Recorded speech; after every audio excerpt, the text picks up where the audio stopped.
So it's been a minute since we gave you an update on the Cosworth that I have here.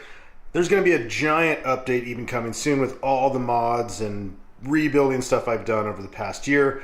But I wanted to get this mod out because an important part of turbocharged vehicles is the boost.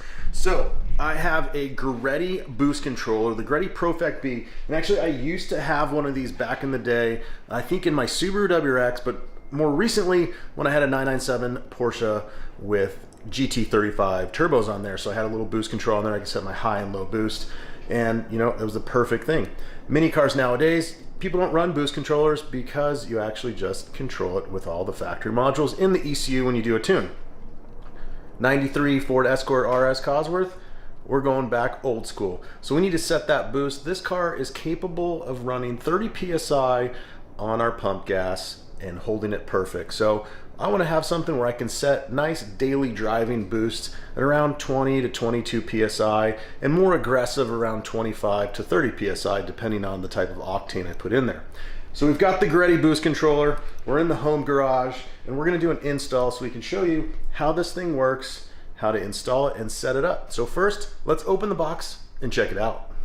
So we got the Profect instructions here all in Japanese, but they got some good pictures. We've got, you know, how to do all the settings, but more importantly, how to connect it to a internal and external wastegate. This is obviously an internal wastegate like most factory turbochargers.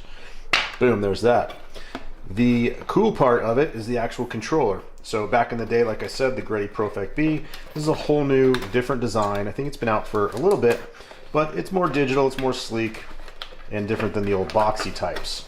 So we have this would be like the brain box. This is where the vacuum line goes into, because you got a T into factory boost pressure lines. And then we've got the controller. So the controller is very small and micro, and if you remember the old ones, the old Profect B was about this deep and about the same height here. So easy select, you can go between your different boost settings and displays everything here. So this will mount inside the cabin. Tons of vacuum hose. So the biggest challenge here is going to be running vacuum hose through the firewall as usual, and then simply mounting the boost solenoid, the brain box, and that's about it. So that's the Profect right there for you. Let's get to the install. Okay, so we got all the parts laid out, and basically here's a quick overview of how we're going to run this. This is the brain box that we said. So this is going to be mounted somewhere over here, maybe there. From here, we've got the cable that is going to run through the firewall port that we have down there and into the inside where the controller will be. Then we have this cable, and we've got this cable, which we're going to be connecting to the solenoid. So we've got the cable extension there, and then one of these, I forget where it's going, but it's going somewhere. We've got the vacuum line that's coming off the box over here, and we're going to tee that into the diverter valve line right under there, and that's how we'll get our pressure, because that line runs over here to the manifold.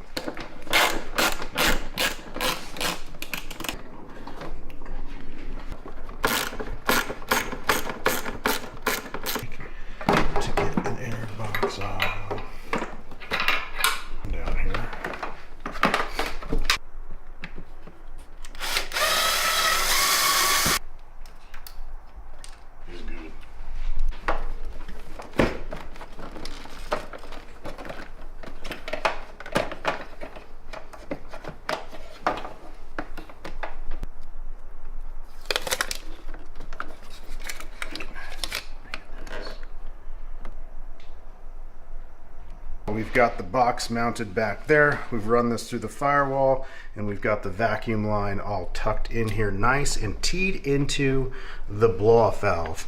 So now we just gotta hang the solenoid, tuck some wires, and jump into the inside where we can set up the actual boost controller. Okay, we just finished running everything in the engine, so we got it all nice and dialed here. Ended up putting the boost solenoid over here against the firewall, so that sits nice. We got the wastegate hose run around, and then the compressor hose. I had ran out of black, so I had to keep one of the blue ones. So all that fits nice, all tucked in there, tapped into the blow-off valve, and we've got the Greddy box mounted right there. So now we get to go to the inside and mount the controller with a cool little custom carbon fiber thing my buddy Ryan here made for me, which sits right below the stereo. So this will probably be the quickest part of the install, and then we can see if it powers up. Okay, I got the cable run through the firewall as we said. I've pulled out the dash piece below the radio. So love old cars, you can just easily access anything. So there is our cable, and we've already found where our power and ground is, so we'll tuck that up under there in a little bit. So now that that's there, we need to connect our new ground source and then the boost controller, which will mount with a little carbon plate double-sided tape on there, and we should be able to power that up. So just have to finish the wiring and we're good.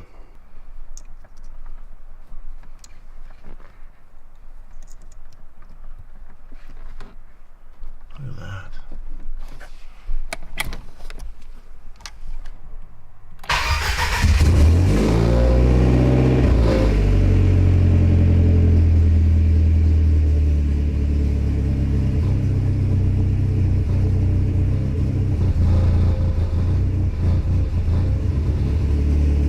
Like we're reading negative 52 vacuum, 60, and the good thing is I can tell that that's actually working because I have a boost gauge right there, and we are pretty much even. We've got negative 0.65 and negative 0.67, so our readings are pretty solid. So if it's pressure fit like this, it mounts here. If it were me, I would do it like this because then these buttons line up. Yeah, let's line the buttons up. And then we can always put some cool switches on this side, like launch control, parachutes, and ejector seats. For those following along with the install, I'd like to point out that the total time for this with professional certified Cosworth technicians has been about 3 hours.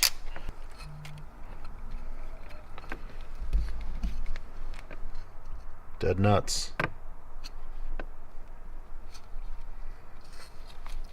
You don't even think about is because you can put it 2 different ways. How do we know what the letters or the stuff's going to show up?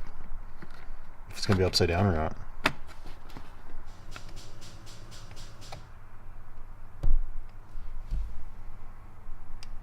It's fucking upside down.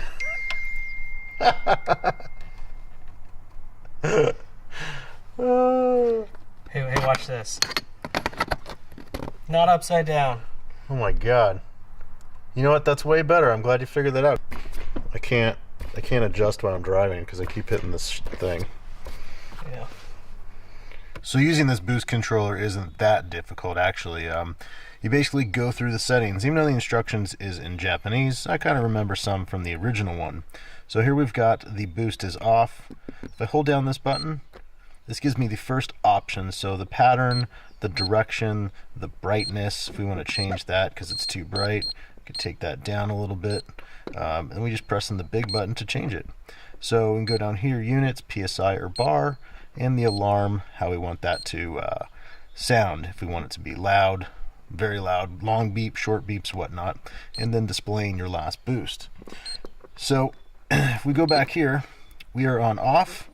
We hold this button down, this takes us to low boost. Now if we press the top one, this will give us the settings. So we have a start boost, and the start boost is really when you want the boost controller to start taking over from the wastegate. The wastegate I have is, I think, about a 1 bar wastegate, so I put 12 here just in case. Peak, that's what your boost was your highest in the low boost.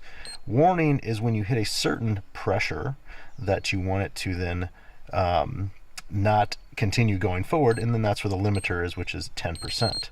So when you get all the way to the top here, we've got the first thing is the set. It's hard to explain these, but basically is the set. These are done in percentages, so you can't just say I want to make 1.5 bar. You have to set the percentage. The gain is how that boost comes on. So it's a lot of playing with this, going back and forth. I just put the numbers in that I saw in the Greddy handbook, and then we can kind of dial it from there.